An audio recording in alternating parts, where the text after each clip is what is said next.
A sinopse eu peguei a sinopse do Google mesmo. É a seguinte: todas as crianças da mesma sala de aula, exceto uma, desaparecem misteriosamente na mesma noite e exatamente no mesmo horário. A comunidade fica se perguntando quem ou o que está por trás do desaparecimento. Então, esse filme, ele é um filme de suspense barra terror. Tem um pouco dos dois ali, né? Na verdade, ele é uma mistura maior de gêneros, como eu vou falar daqui pra frente. Tem um gênero a mais aí. E ele é do mesmo diretor, o Zack Cregger, de um filme que já tinha me chamado a atenção. Aliás, um filme que a gente falou, a gente discutiu sobre ele no podcast, no Quero Ver o Filme, que é o Noites Brutais, e que eu já achei que tinha coisas bem interessantes ali, principalmente o primeiro ato dele. É um filme dividido em partes, e a primeira parte do Noites Brutais eu gosto muito, né, que é com a Georgina Campbell e o Bill Skarsgård, e que eles vão pro Airbnb e a história se desenvolve a partir dali. Eu gosto muito do final desse filme do Noites Brutais. Já não, já acho que desanda um pouco, mas esse começo tem coisas muito interessantes. Então, hoje eu estou acompanhado com a minha caneca aqui do Michael Scott, um cafezinho. Não é recomendável para quem está assistindo a SMR para ir dormir, mas hoje, excepcionalmente, estou gravando de dia, então vai bem.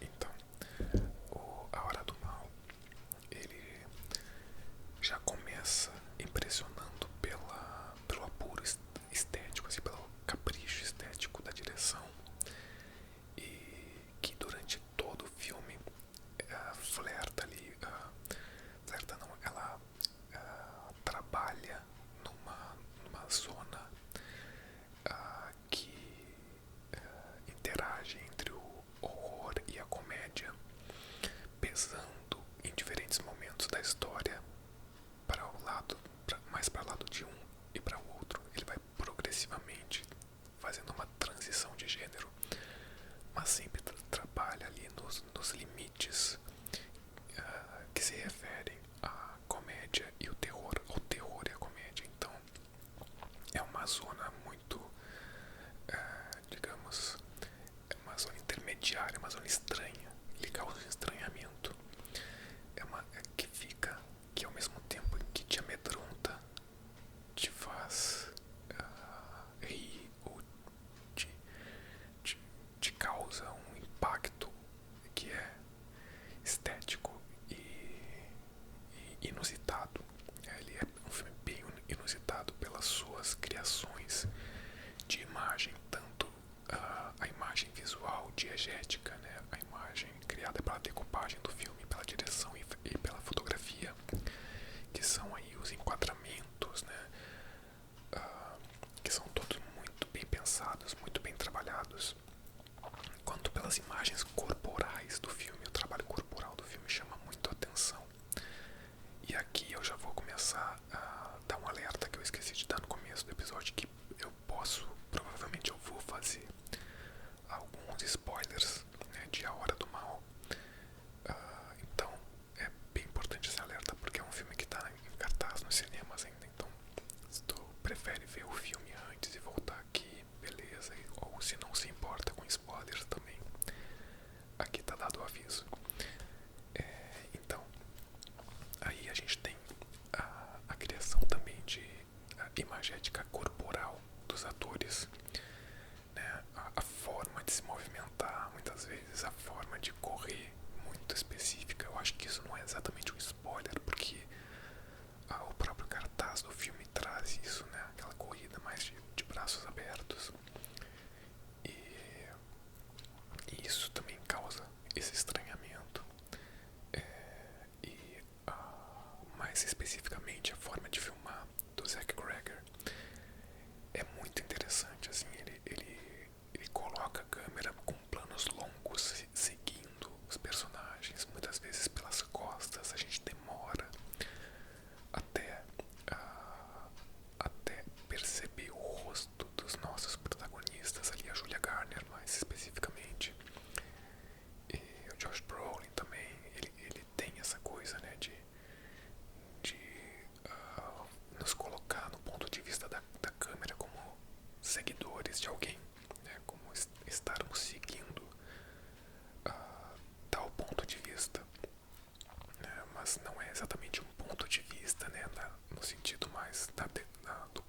ser um ponto de vista, mas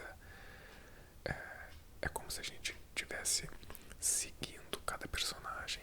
E aí o começo do filme nos dá essa impressão pelos enquadramentos, e depois a gente vai confirmar essa proposta, né, de direção com a divisão em atos do filme.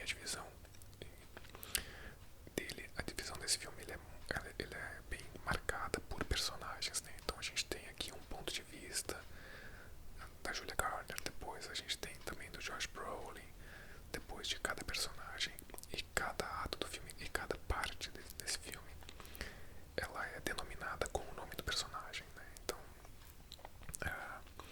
a gente vai ver a sequência de atos, a sequência de acontecimentos desse filme por diversos pontos de vista. Diversos personagens vão nos mostrar e aos poucos revelando o que acontece nessa trama, que é, como a sinopse falou, centrada no desaparecimento de 17 crianças de uma mesma sala de aula, né, de uma escola infantil, cuja professora é interpretada pela Julia Garner, né? E aí a gente vê as consequências disso, né? E toda a especulação e a comoção que começa a acontecer naquela comunidade em torno daquele acontecimento. As crianças sumiram e a única coisa que existe são filmagens de câmeras de segurança mostrando todas as crianças, ou a maioria das crianças, correndo em direção à escuridão, da mesma forma, com os braços abertos, como se fosse a corrida do Naruto, assim. E isso é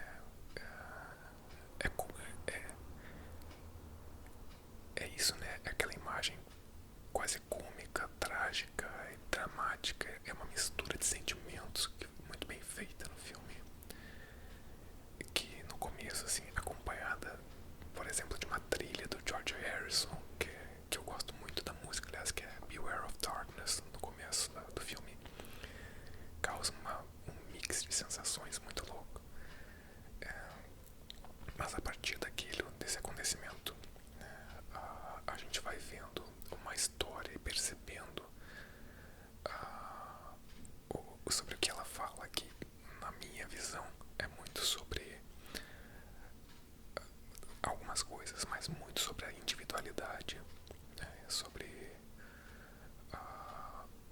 o ponto de vista egóico, né, egoísta da individualidade que se sobrepõe ao outro, né?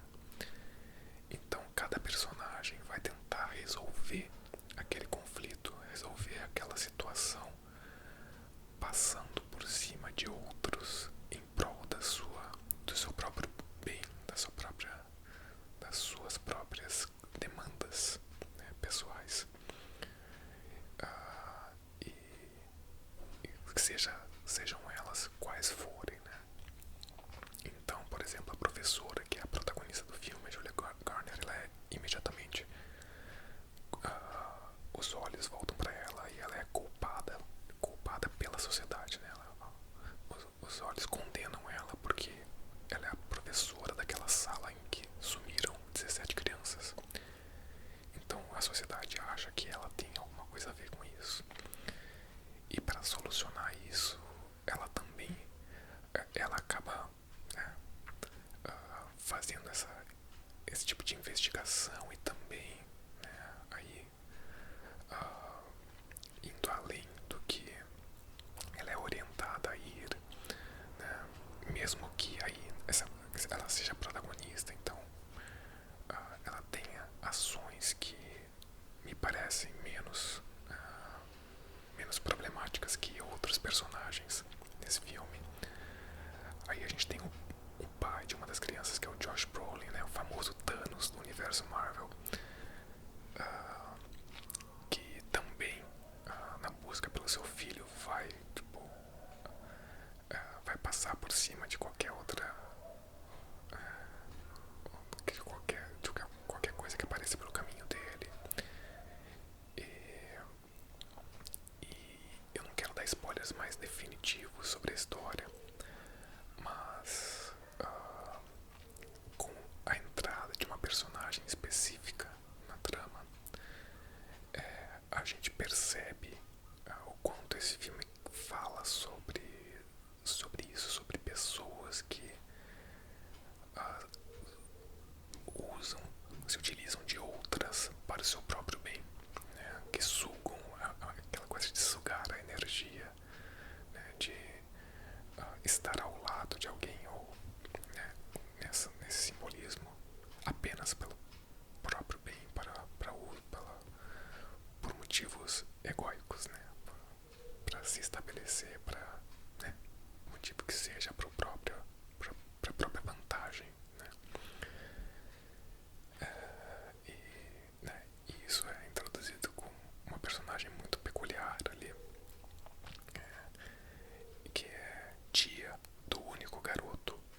Azuma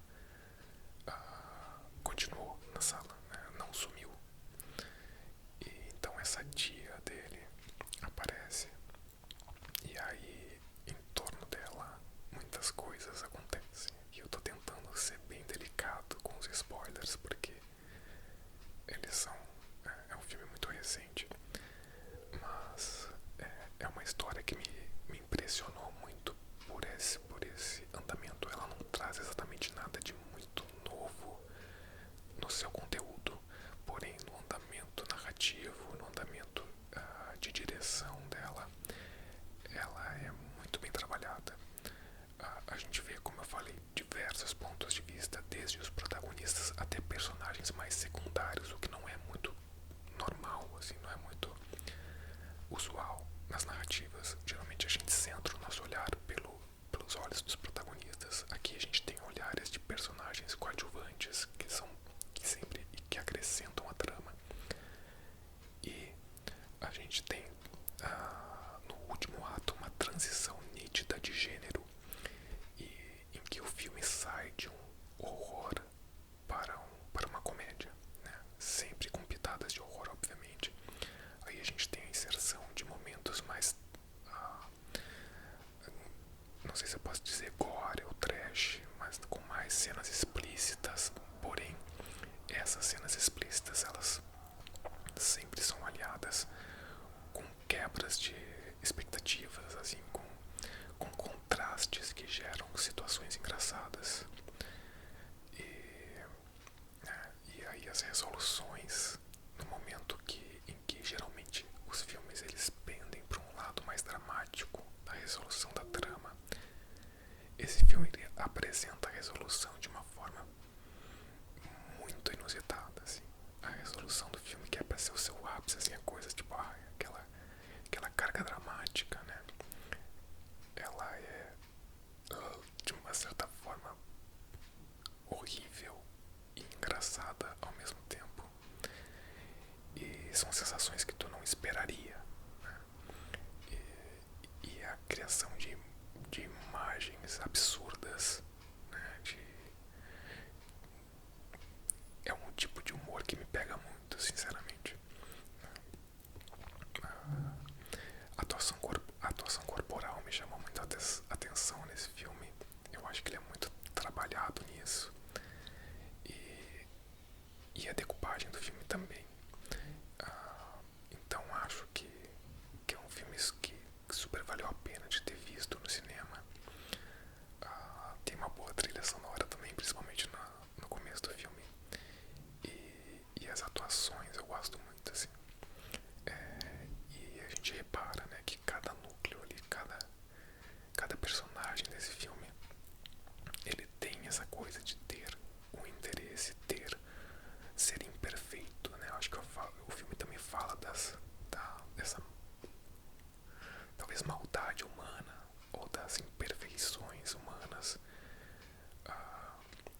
que se tentam, né, acobertar, que se tentam solucionar passando por cima dos outros, né? Então cada um desses personagens tem as suas questões ali, né? E eu acho que esses olhares diversos que o filme nos proporciona fazem com que a gente enxergue e vá montando esse quebra-cabeça até solucionar. Né? O filme também tem um elemento ali de um elemento fantástico, né?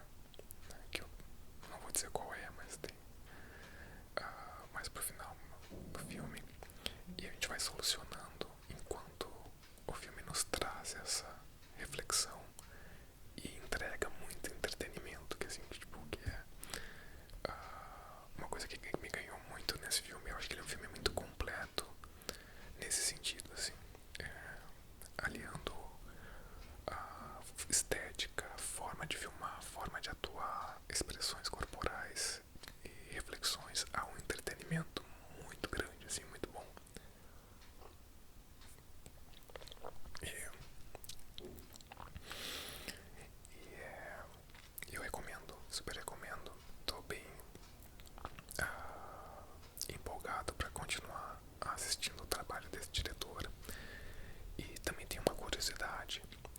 sobre esse filme que, dando os créditos, eu vi no canal do canal, acho que no Instagram da Carol Moreira, que o Jordan Peele, diretor de filmes como Corra, Nós, grande diretor, ele queria muito comprar os direitos desse filme, da Hora do Mal, mas ele e a empresa dele, eu acho, deram um lance que foi um pouco abaixo do lance que realmente venceu para comprar os direitos.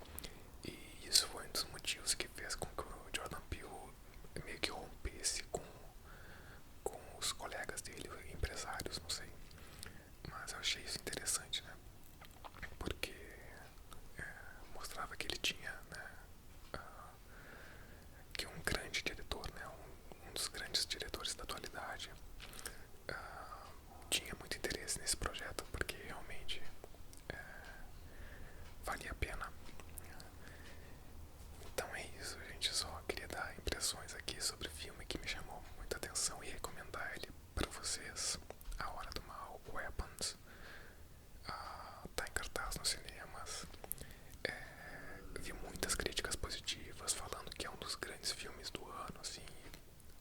Eu tendo a concordar. Foi um filme que gostei bastante. Acho que vale muito a pena por todas as sensações